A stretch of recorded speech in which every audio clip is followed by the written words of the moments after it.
ہم کو یہی کافی ہے، سرکار ہمارے ہیں۔ اعوذ باللہ من الشیطان الرجیم، بسم اللہ الرحمن الرحیم، وبہ نستعین وہو خیر ناصر و معین۔ لاکھوں کروڑوں درود و سلام ہو سید الانبیاء رحمت للعالمین خاتم النبیین سرکار دو جہاں محمد مصطفیٰ صلی اللہ علیہ وآلہ وسلم پر، ان کے آل پاک پر، اصحاب منتجمین پر۔ ناظرین کرام، پروگرام نظران عقیدت میں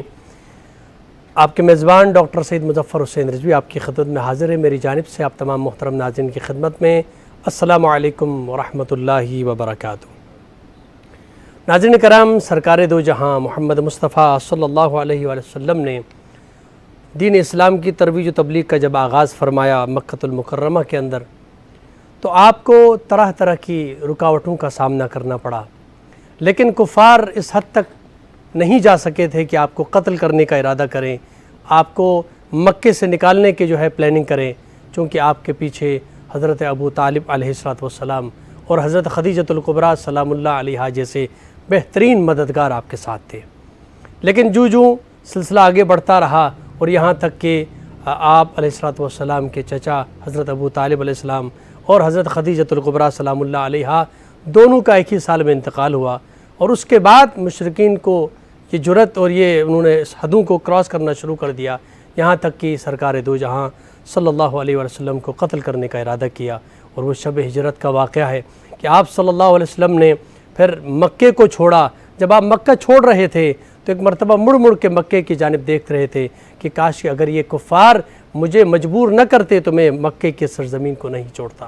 لیکن اس دوران اللہ نے یہ وعدہ فرمایا تھا، اے حبیب آج تم جا تو رہے ہو، لیکن ہم ایک بار پھر آپ کو پلٹا کے واپس مکہ لے کر آئیں گے۔ اور وہ وہی دن تھا کہ جب سرکار دو جہاں محمد مصطفیٰ صلی اللہ علیہ وآلہ وسلم ایک عظیم فتح کے ساتھ اب مکے میں داخل ہوئے، اور آپ نے جس جہاں پر تمام تر مظالم ڈھانے والے مکے کے وہ قریش، وہ دشمنان اسلام جنہوں نے طرح طرح کی اذیتیں آپ کو اور آپ کے چاہنے والوں کو دی تھی، لیکن آپ صلی اللہ علیہ وسلم نے عام معافی کا اعلان فرمایا، اور وہ دن فتح مکے کا دن تھا۔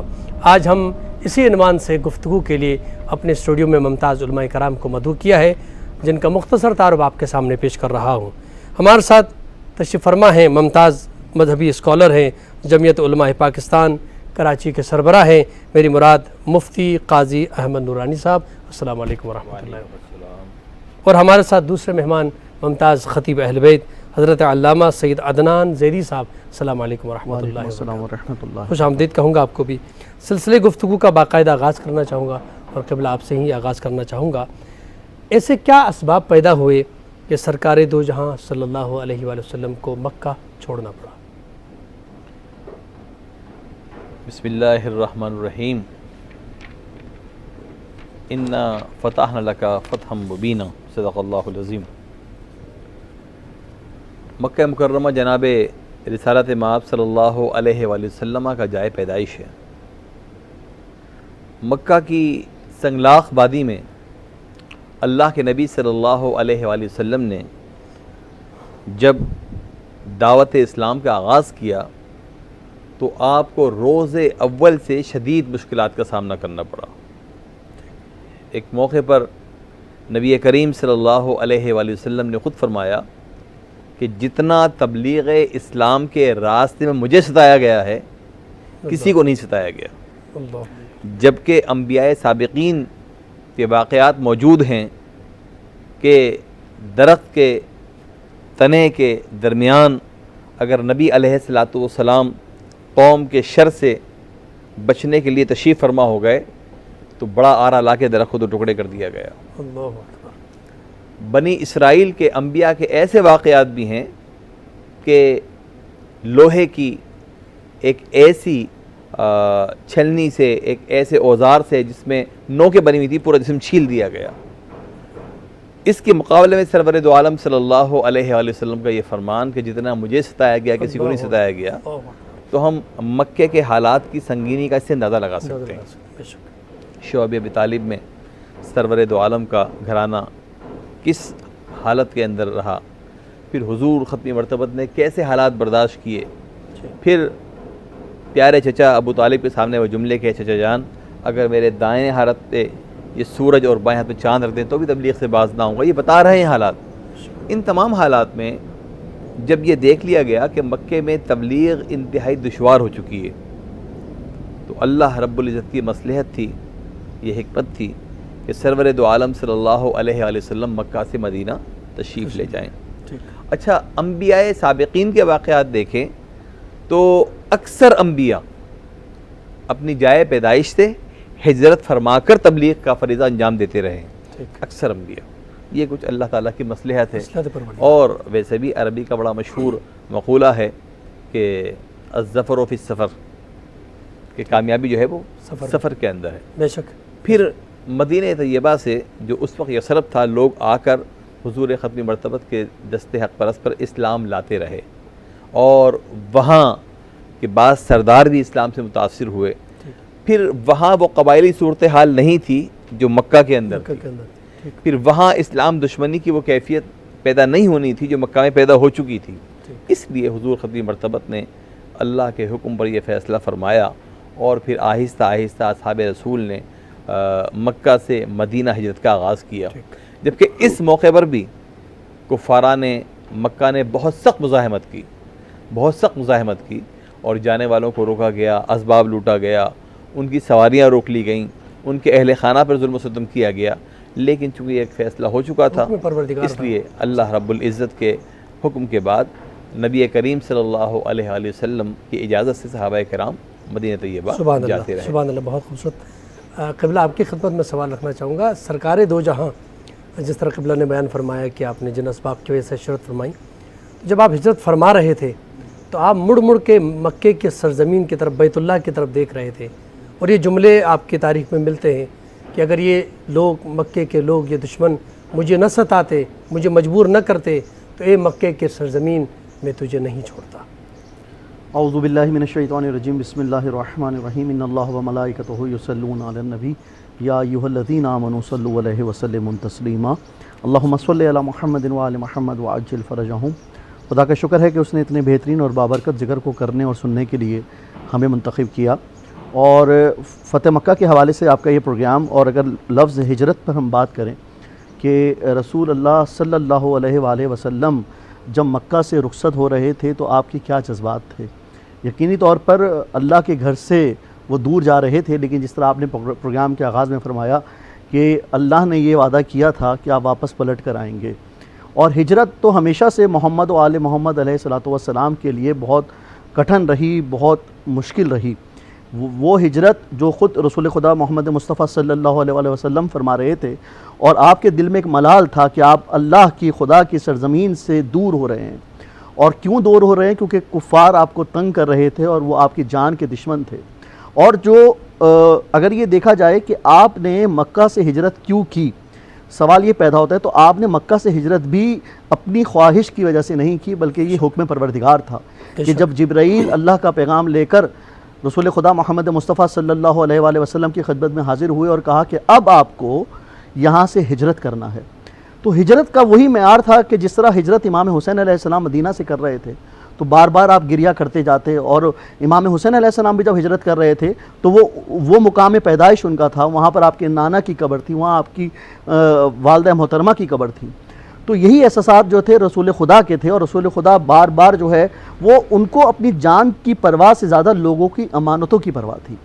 اور آپ بار بار یہ کہہ رہے تھے کہ یہ لوگوں کی امانتیں جو ہیں کسی طریقے سے وہ امانتیں جو لوگوں نے میرے پاس رکھوائی ہیں وہ صحیح سلامت ان تک پہنچ جائیں۔ اور جب اللہ کا حکم ہوا کہ اے میرے حبیب آپ کو یہاں سے ہجرت کرنی ہے، تو آپ نے ان امانتوں کی حفاظت اور ان کو لوگوں تک منتقل کرنے کے لیے مولا علی علیہ السلام کا انتخاب کیا۔ وہ جو آپ کی جان کے در پہ ہیں لیکن ان کی امانتیں پھر بھی واپس کر رہے ہیں۔ جی، میں وہی عرض کر رہا ہوں کہ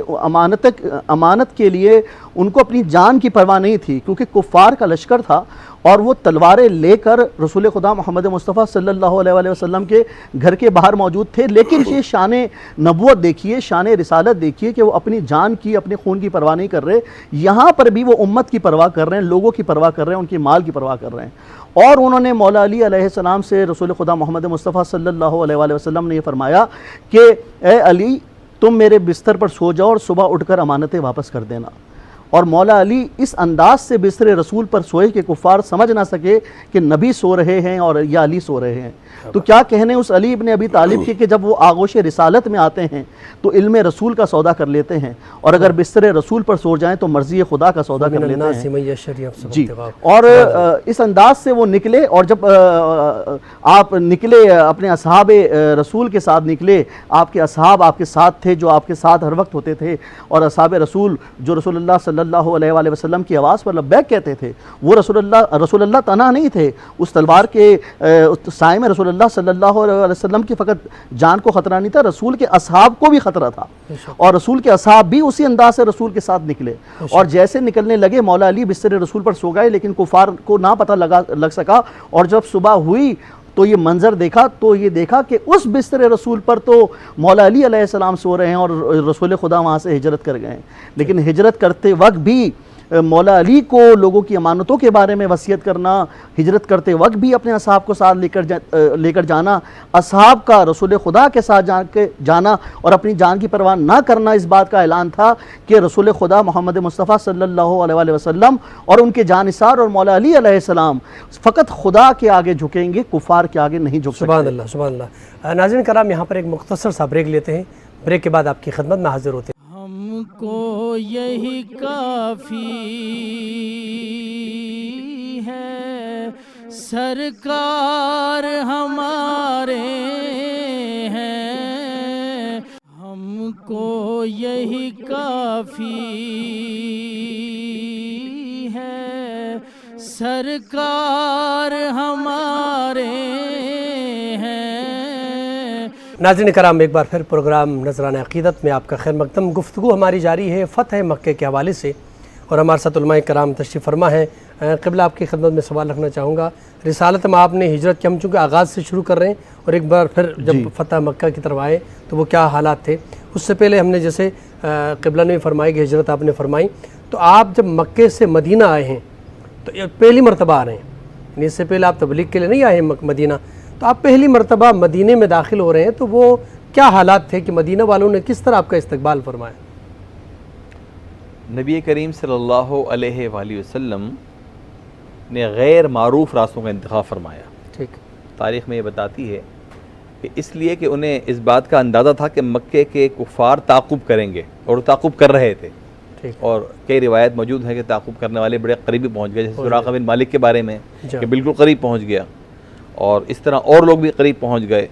اور غار ثور تک بھی پہنچے۔ تو نبی کریم صلی اللہ علیہ وآلہ وسلم کی حکمت تھی کہ ایسے راستوں کا انتخاب کیا جائے جو غیر معروف ہیں اور جو بلا واسطہ مکہ سے مدینہ نہیں جاتے۔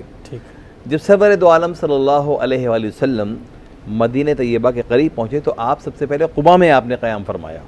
بعض روایتوں میں 3 دن آیا ہے، بعض میں 10 دن آیا ہے، کہ 3 دن سے 10 دن کے دوران آپ نے قباء میں قیام فرمایا۔ اور جب اہل قباء کو معلوم ہوا کہ حضور ختمی مرتبہ تشریف لا رہے ہیں تو ان کے استقبال کا ایک والہانہ انداز تھا، اور اپنے گھروں سے باہر نکل آئے۔ جو استقبالیہ راستے تھے ان پر بنو نجار کی بچیاں دور دور تک درختوں پہ چڑھ رہی ہیں، نوجوان درختوں پہ چڑھ رہے ہیں، دف لیے کھڑے ہوئے ہیں، اور طلال بدر علینا من سنیات الوداع وجب الشکر علینا ما دعا للہ داعی، جو ان کے عرب کے رواج تھے، طریقے تھے، استقبال کر رہے ہیں۔ اور سرور دو عالم صلی اللہ علیہ وآلہ وسلم جب قباء میں تشریف فرما ہوئے تو وہاں بھی ایک والہانہ استقبال تھا۔ پھر وہاں سے آپ جب مدینہ منورہ تشریف لائے تو ہر شخص کی یہ خواہش تھی کہ حضور ختمی مرتبہ اس کے مہمان بن جائیں، لیکن آپ نے فرمایا کہ میری اونٹنی معمور من اللہ ہے، جہاں یہ رکے گی میں وہیں رک جاؤں گا، اور اونٹنی حضرت ابو ایوب انصاری رضی اللہ تعالیٰ عنہ کے گھر کے سامنے رک گئی، وہاں نے قیام فرمایا۔ پھر آپ نے معلوم کیا کہ قریب کی جگہ جو ہے یہ کس کی ہے، تو سہل اور سہیل نامی 2 یتیم نوجوانوں کی وہ جگہ تھی۔ آپ نے انہیں بلوایا، ان سے باقاعدہ زمین کی قیمت معلوم کی، جبکہ وہ اس بات پر بار بار اصرار کر رہے تھے کہ ہم قیمت نہیں لیں گے، لیکن آپ نے کہا نہیں، انہیں قیمت ادا کی جائے، اور مسجد کی بنا رکھی۔ اہل مدینہ میں ایک جوش تھا، ایک بہت ہی والہانہ انداز تھا، بالخصوص جو انصار مدینہ ہیں۔ جب حضور اکرم صلی اللہ علیہ وآلہ وسلم نے یہ فرمایا کہ اگر انتخاب کرنا میرے ہاتھ میں ہوتا اور اگر قوم کا انتخاب ہی علامت ہوا کرتا تو شاید میں انصار کا انتخاب کرتا. تو انصار اس بات پر بہت زیادہ خوش ہوئے کہ حضور ختم مرتبت ان کی تعریف فرما رہے ہیں. پھر آپ نے بے شمار مواقع پہ انصار کی مہمان نوازی کی تعریف فرمائی. پھر دیکھیے سب سے بڑا جو معاملہ ہے کہ سرور دو عالم صلی اللہ علیہ وآلہ وسلم کا حسن نظام دیکھیں کہ مدینہ طیبہ آ کر ایک ریاست کی بنیاد رکھی, اس کے اصول طے کیے, اور اصول طے کرتے وقت مدینہ منورہ کو تحفظ دینے کے لیے اطراف کے تمام لوگوں سے معاہدے کے اصول طے کیے. یہ ایک انتظام ہے. اور اس کے ساتھ ہی اللہ کے نبی صلی اللہ علیہ وآلہ وسلم نے مواخات قائم کیے. ایک مہاجر کو ایک انصار کا بھائی بنا دیا, ایک مہاجر کو ایک انصار کا بھائی بنا دیا. اور یہ مواخات اس لیے تھی کہ آئندہ آنے والے وقتوں میں کوئی فتنہ سر نہ اٹھائے, لوگوں میں اختلاف پیدا نہ ہو. تو سرور دو عالم صلی اللہ علیہ وآلہ وسلم کا مدینہ طیبہ آنا, مدینہ میں قیام, مدینہ والوں کا والہانہ استقبال, اپنا سب کچھ قربان کر دینا, اور پھر حضور اکرم صلی اللہ علیہ وآلہ وسلم کا ساتھ دینا. آپ دیکھیے کہ جس وقت بدر کے معرکے کا وقت آیا ہے تو کھڑے ہو کے انصار نے کہا کہ ہم جو ہیں وہ موسیٰ علیہ السلام یا عیسیٰ علیہ السلام کے حواریوں کی طرح نہیں کریں گے, بلکہ آپ کہیں گے کہ مال دو تو ہم مال دیں گے, آپ کہیں گے جان دو تو ہم جان دیں گے, ہم سب کچھ آپ پر قربان کرنے کا عہد کر چکے ہیں. تو یہ اہل مدینہ کی انتہائی قربانی, ان کی محبت تھی جو ہمیشہ تاریخ میں لکھی جائے گی. بدری صحابہ کا اس لیے سب سے زیادہ مرتبہ بھی اسی عنوان سے. اچھا قبلہ آپ کی خدمت میں سوال رکھنا چاہوں گا. آقائے دو جہاں صلی اللہ علیہ وسلم جب مدینہ تشریف لائے, اس کے بعد 2 ہجری کے بعد پھر معرکوں کا آغاز ہوا, جس میں جنگ بدر ہے, پھر جنگ احد ہے, مختلف جنگیں ہوتی رہیں اور آپ کو فتوحات پہ فتوحات نصیب ہوتی رہیں. تو آپ کی فتوحات کو دیکھ کے قریش مکہ جو مخالفین تھے آپ کے, ان کے کیا تاثرات تھے اس حوالے سے؟ اچھا, ان کے جو تاثرات تو وہیں سے شروع ہو گئے تھے جب رسول خدا محمد مصطفیٰ صلی اللہ علیہ وسلم نے مکہ سے ہجرت فرمائی. جس طرح ابھی محترم نے پوری بہترین انداز سے گفتگو فرمائی, تو اس میں اثرات تو اسی وقت شروع ہو گئے, کیونکہ جب رسول خدا وہاں سے روانہ ہوئے تو کفار نے یہ اعلان کیا کہ جو بھی رسول اللہ صلی اللہ علیہ وآلہ وسلم کی نشاندہی کرے گا یا ان کو ہمارے پاس لے کر آئے گا تو ہم اس کو ایک جان پر 100 اونٹ انعام میں دیں گے. اللہ اکبر. یعنی کہ اگر فقط رسول خدا محمد مصطفیٰ صلی اللہ علیہ وسلم ہیں اور ان کے ساتھ جو بھی ان کے اصحاب, ان کا لشکر تھا, تو کس انداز سے جو ہے وہ اونٹوں کی بھرمار ہو جانی تھی. اب وہ لوگ یہ سوچنے لگے کہ ہم کسی طریقے سے اللہ کے حبیب کی نشاندہی کفار کو دیں تاکہ ہمیں اونٹ انعام میں ملے. لیکن آپ یہاں پر رسول خدا محمد مصطفیٰ صلی اللہ علیہ وآلہ وسلم کا منظر دیکھیے, آپ ان کی عنایت دیکھیں, آپ ان کا کرامات دیکھیں کہ جب کفار ان سے ملے اور آپ نے ان سے بات کی تو وہ ایک دم رسول خدا محمد مصطفیٰ صلی اللہ علیہ وسلم کے سحر میں گرفتار ہو گئے. آپ نے جب ان سے بات کی تو رسول اللہ نے ان کو دین اسلام کے بارے میں بتایا, آپ نے ان کو قرآن کے بارے میں بتایا, خدا کی احادیث کے بارے میں, خدا کے قرآن کے بارے میں تعلیمات دی. تو وہ جو لوگ تھے جو رسول اللہ صلی اللہ علیہ وسلم کی نشاندہی کرنے کے لیے آئے تھے, انہوں نے رسول کے ہاتھوں میں اسلام قبول فرمایا. تو یہیں سے کفار جو ہے وہ پریشان, ان کو پریشانی شروع ہو گئی تھی. اور یہ پریشانی میں اضافہ اس لیے ہوتا رہا کیونکہ وہاں پر لوگ, جب آپ مدینے پہنچے تو وہاں پر لوگ آپ کے چہرے مقدس کو دیکھ کر اللہ اکبر کی صدا کو بلند کرتے, اور آپ فقط ایک دن سے نہیں کئی دنوں سے آپ کو انتظار تھا کہ آپ کسی طریقے سے, ان لوگوں کو انتظار تھا کہ وہ اللہ کے حبیب کی زیارت فرمائیں. اور اللہ کے حبیب چاہے وہ صلح حدیبیہ ہو یا اس کے بعد کوئی بھی ایسا موقع ہو, تو اللہ کے حبیب نے فقط اپنی تلوار سے نہیں بلکہ اپنی کلام سے, اپنی رفتار سے, اپنی گفتار سے, اپنے وجود سے, اپنی باتوں سے اور خدا کے کلام سے لوگوں کو قائل کیا. اور وہ لوگ اس انداز سے قائل ہوئے کہ وہ تلوار سے قائل نہیں ہوئے, فقط وہ رسول کے کردار سے قائل ہوئے اور وہ دائرہ اسلام میں داخل ہو گئے. جزاک اللہ. بہت بڑا معرکہ, اگر معرکات جتنے ہوئے اس سے پہلے بدر و احد و خندق و خیبر, لیکن یہ کہ ان جنگوں کو قرآن نے فتح مبین نہیں کہا, جبکہ بڑی بڑی کامیابیاں نصیب ہوئی ہیں اسلام کو. لیکن فتح مکہ میں کوئی لڑائی نہیں ہوئی, کوئی جھگڑا اس طرح, کوئی خون نہیں ہوا.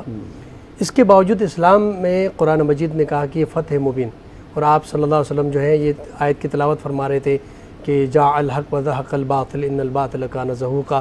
کا اعلان فرما رہے تھے. بغیر کسی قتل و غارت کے, بغیر کسی جنگ کے اتنی عظیم فتح اسلام کو نصیب ہوئی. کیا حکمت عملی اللہ کے نبی نے اپنائی تھی؟ نبی کریم صلی اللہ علیہ وآلہ وسلم جب سن 6 ہجری میں عمرے کے ارادے سے تشریف لائے, مکہ کے قریب پہنچے اور مقام حدیبیہ پہ روک دیا گیا, پھر صلح ہوئی، پھر اللہ کے نبی نے صحابہ کرام سے بیعت کی، اسی وقت اعلان ہو گیا تھا کہ لقد رضی اللہ عنہ المؤمنین اذ بعث فیہم۔ تو وہ جو ہے اللہ رب العزت نے اشارہ فرما دیا تھا۔ اس کے 2 سال بعد مکہ فتح ہوا۔ حضور ختمی مرتبت نے ایک بار پھر ایسا حسن انظام فرمایا کہ جب لشکر چلا ہے مکہ کی طرف، اس سن 8 ہجری فتح مکہ، تو غیر معروف راستوں سے آئے۔ مکے والوں کے مخبر اکثر اطلاعات ان تک پہنچایا کرتے تھے لیکن کسی کو اطلاع نہیں ہونے دی۔ کیا بات! اور جب سر شام لشکر پہنچ گیا مکہ کے اطراف میں تو آپ نے کہا پہاڑوں پہ چلے جاؤ اور جو جہاں ہے وہاں آگ کے علاوہ روشن کر دے۔ جب مکے والوں نے دیکھا کہ چاروں طرف آگ کے علاوہ روشن ہیں تو انہیں یہ گمان ہوا کیا کتنا بڑا لشکر ہے کہ اتنا بڑا کھانے کا انتظام ہو رہا ہے چاروں طرف۔ وہ پریشان ہو گئے۔ ان کے وہم گمانہ یہ بات نہیں تھی کہ صلح حدیبیہ کی نکات توڑنے کا یہ نتیجہ نکلے گا، تو ان کی قوت مدافعت جواب دے گئی۔ اچھا، اس وقت تک اسلام کی طاقت کو وہ سمجھ چکے تھے۔ بدر کے میدان میں ہزیمت اٹھائی انہوں نے، جو نا ابو جہل، عتبہ اور شیبہ جیسے لوگ جب مارے گئے تو پہلے تو مسلمانوں کو مظلوم سمجھ رہے تھے، اب انہیں اس بات کا اندازہ تھا کہ اسلام ایک طاقت ہے، اور انہیں اس بات کا اندازہ تھا کہ رسول اللہ صلی اللہ علیہ وآلہ وسلم کے ساتھ آنے والے جانثار کسی بھی مرحلے پر پیچھے نہیں ہٹیں گے۔ اس لیے اب بہتر یہ ہے کہ مکہ مکرمہ حضور ختمی مرتبت کے حوالے کر دیا جائے، پہلی بات۔ دوسری بات یہ کہ حضور اکرم صلی اللہ علیہ وآلہ وسلم رحمت عالم بن کر تشریف لائے۔ آپ کے دست حق برست پر لوگ اسلام قبول کر رہے ہیں، اور آپ نے دنیا میں ایک فتح کی مثال ایسی پیش کرنی ہے کہ جب بڑے بڑے تاریخ کے انقلابات کا تذکرہ ہو اور ان میں لوگ ذکر کریں انسانی سروں کے مینار بنانے کا، لاشیں گرانے کا، تو ایک تذکرہ رحمت عالم کا ایسا بھی ہو کہ حضور ختمی مرتبہ صلی اللہ علیہ وآلہ وسلم اپنے خون کے پیاسوں سے فرما رہے ہیں کہ لا تثریب علیکم اليوم، تمہیں معاف کرنا تو اپنی جگہ پر، میں تم سے یہ سوال بھی نہیں کرتا کہ آخر تم نے ستایا کیوں تھا، تم نے میرے راستے کو روکا کیوں تھا، تم نے یہ ظلم کیا کیوں تھا۔ اور حضور ختمی مرتبہ صلی اللہ علیہ وآلہ وسلم جب داخل ہو رہے ہیں مکہ میں تو ایک روایت میں آتا ہے کہ کسی شخص نے فرط جذبات میں کہا کہ آج انتقام کا دن ہے، آپ نے کہا خاموش ہو جاؤ، اپنی گردنیں جھکا لو، آج معاف کرنے کا دن ہے، آج عفو درگزر کا دن ہے۔ بلکہ ابو سفیان نے پوچھا بھی جی کہ آج آپ بدلہ لیں گے؟ جی، آقا دو جہان نے فرمایا کہ نہیں، یا معافی کا اعلان؟ معافی کا ہے، بلکہ جو اس کے گھر میں جائے گا اس کو معافی مل جائے گی، جو خانہ کعبہ میں جائے گا اس کو معافی مل جائے گی، جو اپنے گھر کے دروازے بند کر لے گا اس کو معافی مل جائے گی۔ کسی عورت پہ ہاتھ نہ اٹھانا، کسی بچے پہ ہاتھ نہ اٹھانا، کسی بوڑھے پہ ہاتھ نہ اٹھانا، اور ایک عام معافی، اس لیے کہ حضور اکرم صلی اللہ علیہ وآلہ وسلم نے ایک ایسی مثال قائم کی جو رہتے دنیا تک جتنے بھی فاتحین ہیں وہ فتح کے نشے میں وہ ظلم و ستم کرتے ہیں، کھیتیاں تاراج کرتے ہیں، انسانوں کا قتل کرتے ہیں، لوگوں کو غلام بناتے ہیں، ان کی جائیداد چھینتے ہیں، مال و متاع پہ قبضہ کرتے ہیں، لیکن یہ حضور سرور دو عالم صلی اللہ علیہ وآلہ وسلم کی شان رحمت ہے۔ ان کے ہمراہ آنے والوں کے اندر بھی وہ حسن انتظام ہے، حضور کی تربیت ہے کہ کوئی کسی پہ تلوار نہیں اٹھاتا، اور پھر اللہ رب العزت نے جائز فتح مبین قرار دیا۔ اور پھر جس طرح کہ آپ نے ابھی اپنے سوال کے دوران ہی فرمایا کہ نبی کریم اس آیت کی تلاوت بڑی شان سے فرما رہے ہیں کہ جاء الحق وزهق الباطل ان الباطل کان زهوقا، وہ جو 13 سالہ زندگی ہے مکی، نبی کریم صلی اللہ علیہ وآلہ وسلم کا ایک ایک دن ایک آزمائش کا دن تھا، ایک ایک لمحہ ایک آزمائش کا لمحہ تھا۔ آج اللہ رب العزت نے یہ فتح کا دن دکھایا ہے، اور پھر یہ اسلام کی عظیم فتح اس لیے ہے، فتح مبین اس لیے ہے کہ آج خانہ کعبہ اصل اللہ رب العزت کے بندوں کے ذمے ہو رہا ہے۔ کیا بات! آج تک یہاں بت رکھے ہوئے ہیں، یہ ہے اللہ کا گھر، یہ توحید کا مرکز، لیکن بت پرستوں نے اسے بتوں کی آماج کا بنا رکھا ہے۔ آج اللہ کے نبی صلی اللہ علیہ وآلہ وسلم کے ہاتھوں جس نیت، جس ارادے، جس مقصد کے لیے جناب ابراہیم علیہ السلام اور جناب اسماعیل علیہ السلام نے خانہ کعبہ کی بنا رکھی ہے، اور جس مقصد کے لیے خانہ کعبہ کو ہر دور کے اندر دوبارہ تزئین و آرائش کی گئی ہے، اور جو انہوں نے دعا مانگی تھی کہ اے میرے رب میری ذریت میں سے ایک نبی بھیج جو اس کو آباد کرے، آج وہ دعا پوری ہو رہی ہے، اور آج خانہ کعبہ کا حقیقی رنگ واضح ہو رہا ہے۔ اب یہ رہتی دنیا تک توحید پرستوں کا مرکز رہے گا، اللہ اور اس کے رسول نے جو احکامات جاری فرما دیے وہ رہے گا، اور اب کبھی مشرکین یہاں نہیں آ سکیں گے، اس لیے فتح مبین۔ اچھا، مجھے بریک کے لیے کہا جا رہا ہے، ناظرین کرام ایک مختصر سا بریک لیتے ہیں، بریک کے بعد آپ کی خدمت میں حاضر ہوتے ہیں۔ کو یہی کافی ہے، سرکار ہمارے ہیں، ہم کو یہی کافی ہے، سرکار ہمارے ہیں۔ ناظرین کرام، ایک بار پھر پروگرام نظرانہ عقیدت میں آپ کا خیر مقدم، گفتگو ہماری جاری ہے فتح مکہ کے حوالے سے، اور بریک سے پہلے جس انداز میں قبلہ نے بیان فرمایا کہ کس انداز میں ایک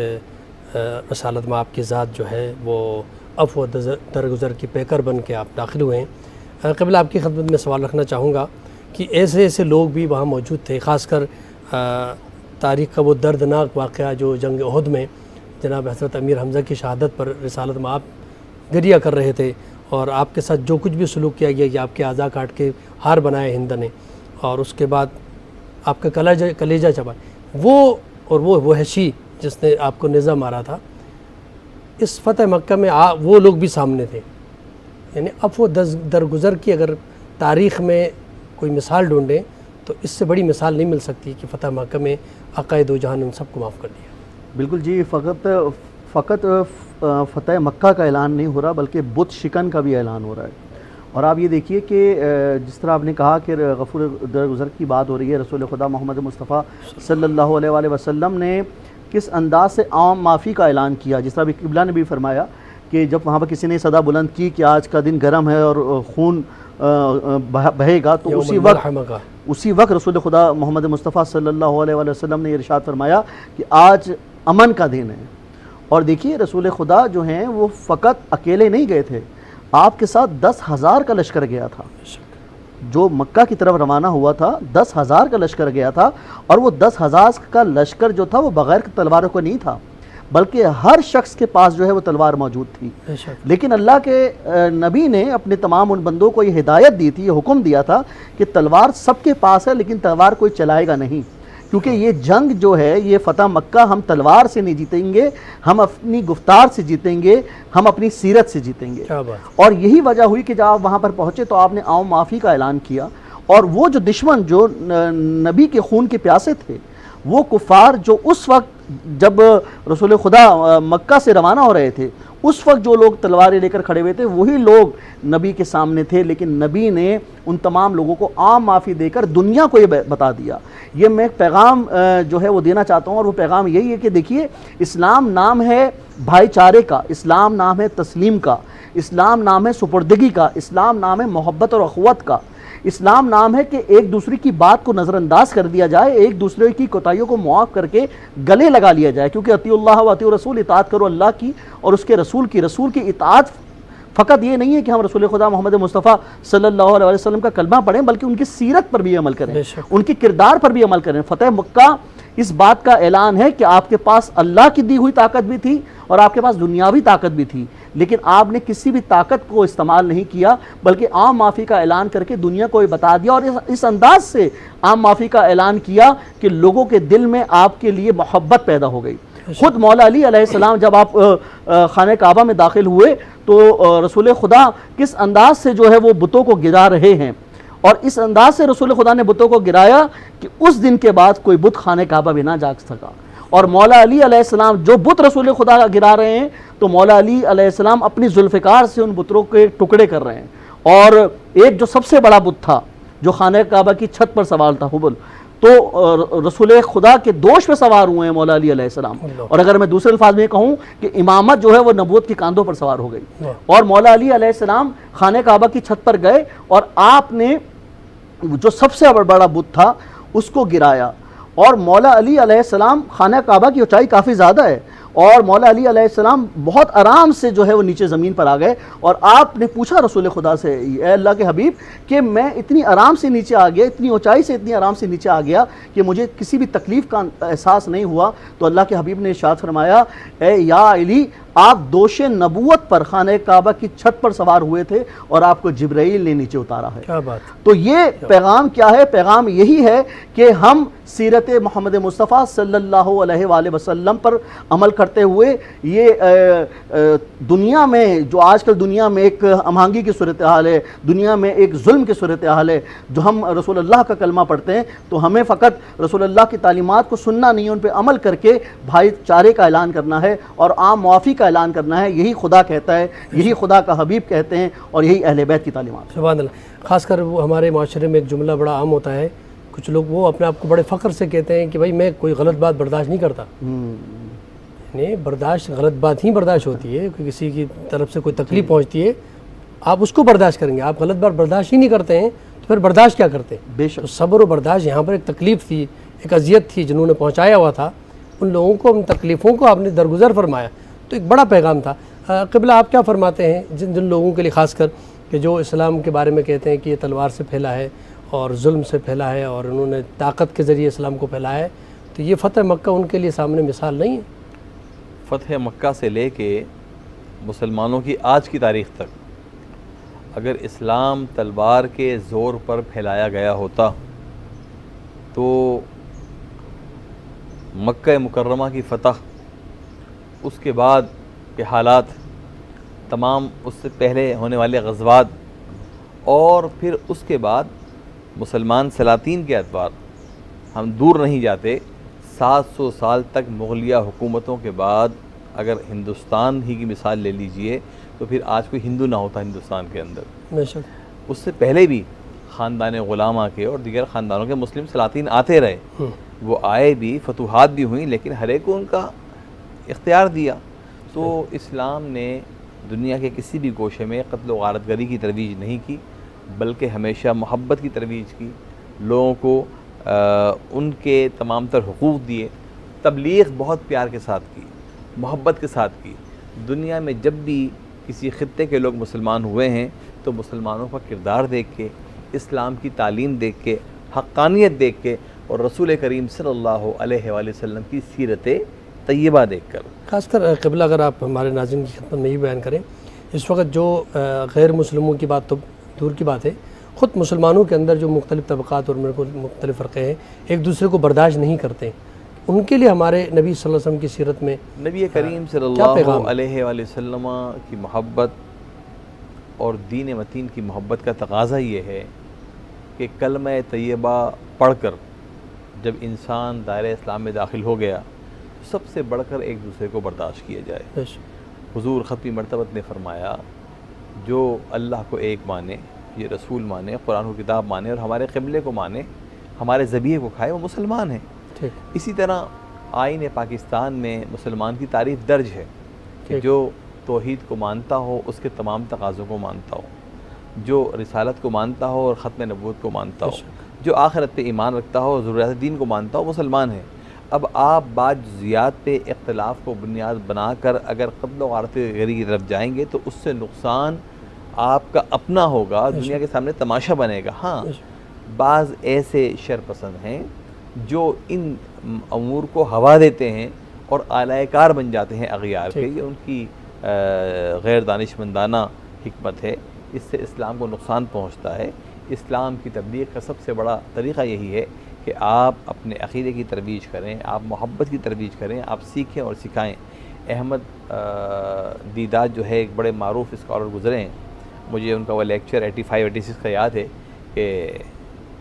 یہاں کراچی کے ایک بڑے ہوٹل میں وہ سیمینار سے خطاب کر رہے تھے، مبلغ تھے. تو ایک بچی نے کہا کہ میں اگر کسی کافر کو مسلمان کروں تو اسے شیعہ بناؤں، سنی بناؤں، وہابی بناؤں یا اہل حدیث بناؤں. کہا کہ تم اس بات کی پریشانی کی طرف نہ جاؤ، جو اسے مسلمان کرے گا وہ جس طرف بھی آئے گا ہوگا مسلمان بہر صورت، تو اس چکر میں نہ جاؤ، اسے اسلام کی تبلیغ دے دو. تو اصل میں اسلام جو ہے محبت ہے، بھائی چارہ ہے، امن و آشتی ہے، امن ہے، اخوت ہے، اور نبی کریم صلی اللہ علیہ وآلہ وسلم کی محبت کا تقاضا یہ ہے کہ محبت کو عام کیا جائے، نفرتوں کا خاتمہ کیا جائے، اسی میں اللہ اس کے رسول کی رضا ہے. سبحان اللہ، بہت خوبصورت بات کی. قبلہ آپ بھی اس فتح مکہ سے ہمارے ناظرین کو میسج دینا چاہیں. جی پیغام یہی ہے کہ اسلام جو ہے وہ آپ کو محبت کا ہی پیغام دیتا ہے، اور یہ فقط انسانی پیغام نہیں ہے، یہ تو خود پیغام اللہ نے بھی پیغام دیا ہے. اور اللہ تعالیٰ نے اپنے حبیب کو جو ہے فقط مسلمانوں کے لیے آخری نبی بنا کر نہیں بھیجا تھا، بلکہ انسانیت کے لیے آخری نبی بنا کر بھیجا تھا۔ تو یہ پیغام فقط مسلمانوں تک محدود نہیں ہونا چاہیے، بلکہ یہ پیغام ہمیں اس انداز سے تشریح کرنی چاہیے، ہمیں اس انداز سے بھائی بندی کا مظاہرہ کرنا چاہیے، اخوت کا مظاہرہ کرنا چاہیے کہ ہم فرقوں میں بٹنے کے بجائے ہم فتح مکہ کا واقعہ دیکھتے ہیں یا بہت سارے دوسرے واقعات کو دیکھتے ہیں، تو اسلام کبھی تلوار پہ نہیں پھیلا۔ اگر اسلام تلوار پہ پھیلتا تو آج جو ہے وہ یزید کی حکمرانی ہوتی۔ اسلام ہمیشہ جو ہے وہ کردار پر پھیلا ہے، اور وہ کردار امام حسین علیہ السلام کی صورت میں موجود ہے۔ اور خود امام حسین علیہ السلام سے بھی یہ روایت ہے کہ تم اگر کسی کو متاثر کرنا چاہتے ہو تو اس کو اپنی طاقت سے متاثر نہ کرو، بلکہ اس کو اپنے کردار سے متاثر کرو۔ انسان کا کردار ایسا ہونا چاہیے کہ جب کوئی محمد مصطفیٰ صلی اللہ علیہ وآلہ وسلم کا چاہنے والا، ان کا امتی، کوئی اہل بیت کا چاہنے والا کسی بازار سے گزر رہا ہو تو وہ اس انداز سے بازار سے گزرے، اس سیرت سے گزرے کہ اس کی جو تمام تر حرکات ہیں کہ کوئی دیکھنے والا اس کو یہ بولے کہ یہ سچا مسلمان جا رہا ہے، سچا نبی کا چاہنے والا جا رہا ہے، اس کا کردار ایسا ہونا چاہیے۔ تو یہی کردار خود رسول اللہ نے بیان فرمایا، اور فقط ایک موقع پر نہیں، کبھی کالے کو گورے پہ ترجیح نہیں دی، کبھی کسی عربی کو عجمی پہ ترجیح نہیں دی، بلکہ کہا کہ سب انسان ہیں اور انسانیت یہی آدم ہے، کی اولاد ہیں، سب آدم کی اولاد ہیں، اور سب انسانیت یہی ہے کہ جس طرح قبلہ نے فرمایا کہ اللہ کو مانو، اللہ کے حبیب کو مانو، اور اہل بیت علیہ الصلوۃ والسلام۔ سبحان اللہ، سبحان اللہ، بہت خوبصورت گفتگو فرمائی۔ یقیناً یہ ٹاپک اتنا وسیع ہے کہ اس پر بہت زیادہ گفتگو ہو سکتی ہے، لیکن ہمارے پروگرام کا وقت یہاں پر ختم ہوا چاہتا ہے۔ میں قبلہ محترم جناب مفتی قاضی احمد نورانی صاحب آپ کا بہت بہت شکر گزار ہوں کہ آپ تشریف لائے۔ مولانا سید عدنان زیدی صاحب آپ کا بہت شکر گزار ہوں۔ ناظرین کرام، ایک بڑا میسیج ہے رسالت میں، آپ صلی اللہ علیہ وسلم کی زندگی کی طرف اگر متوجہ ہوں تو آپ کی زندگی کو اگر دو حصوں میں تقسیم کریں تو آپ کی زندگی کا زیادہ حصہ جو 40 سال کا حصہ ہے وہ آپ کی تبلیغ کا جو انداز ہے وہ کردار سے ہے۔ آپ نے اپنے کردار سے، اپنے گفتار سے، اپنے رفتار سے آپ نے ایک ایسا میسیج کائنات کو دیا کہ کافر بھی آپ کو یہ کہنے لگے کہ صادق اور امین ہے۔ پھر آپ نے 23 سال زندگی میں بھی جتنے غزوات اور سریے اگر سارے ملا کے کوئی 80 کے قریب، یہ سارے غزوات اگر سریے ملائیں گے تو 80 کے قریب اگر جنگیں ہیں تو ان 80 کے اندر کے جنگوں میں اگر دیکھا جائے، تمام دنیا کے لیے پیغام ہے، تو 1000 کی تعداد دونوں طرف سے، ادھر سے جو شہداء ہیں ادھر سے جو افراد قتل کیے گئے، ان دونوں کو ملایا جائے تو وہ 1000 سے زیادہ کی تعداد نہیں بنتی، جبکہ ایک جنگ میں ہزاروں کی تعداد میں لوگ مارے جاتے ہیں۔ آج کی جنگوں میں تو لاکھوں کی تعداد میں لوگ مارے جاتے ہیں۔ تو اگر اللہ کے نبی صلی اللہ علیہ وسلم اپنی طاقت کے ذریعے سے لوگوں کو قتل کر کے، لوگوں کو ڈرا کے اگر اسلام کی طرف لانا تھا تو 80 جنگوں میں تو قتل عام ہوتا، لیکن آپ صلی اللہ علیہ وسلم کا میسیج یہی تھا جو فتح مکہ کے اندر آپ نے پوری دنیا کو دیا کہ آپ نے محبت کا اعلان کیا، آپ نے امن اور عفو و درگزر کا اعلان کیا۔ تو ناظرین کرام، ہمیں بھی رسالت میں آپ صلی اللہ علیہ وسلم کی سیرت پر عمل کرتے ہوئے اس طرح عفو و درگزر کا جو ہے معاملہ دوسروں کے ساتھ کرنا چاہیے۔ ناظرین کرام، اپنے میزبان ڈاکٹر سید مظفر حسین رضوی کو اجازت دیجیے۔ ہم کو یہی کافی ہے، سرکار ہمارے